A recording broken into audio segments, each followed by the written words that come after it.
উড়ান সিরিয়ালের নতুন চমক আসতে চলেছে। মহারাজের বাবা পূজারিনীদের বাড়িতে গিয়ে বলে পূজারিনীর মাকে, বলে পূজারিনীর সঙ্গে আমার বড় ছেলে সোমনাথকে বিয়ে দিতে চায়। আর তখন পূজারিনীর মা বলে আমি রাজি। তারপর পূজারিনীকে জিজ্ঞাসা করে পূজা তুই কিছু বল। আর তখন পূজারিনী বলে যা ভালো চায় তাই করো মা।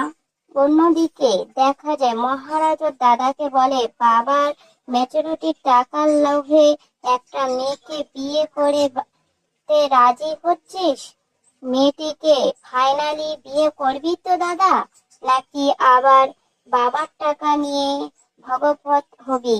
আর সোমনাথ বলে ভবিষ্যতের কে বলতে পারে ভাই। আর এই সোমনাথ চলে যেতে গেলে মহারাজ সোমনাথের হাতটা টেনে ধরে, বলে মিস্টার সোমনাথ মুখার্জি, যদি ভেবে থাকো বাবাকে ঠকাবে, একটা নিরীহ মেয়েকে ঠকাবে, কিন্তু মহারাজ সেটা হতে দেবে না। তো বন্ধুরা, কি হতে চলেছে এর পরের পর্ব? উড়ান, সোম থেকে রবি সন্ধে 8টায়।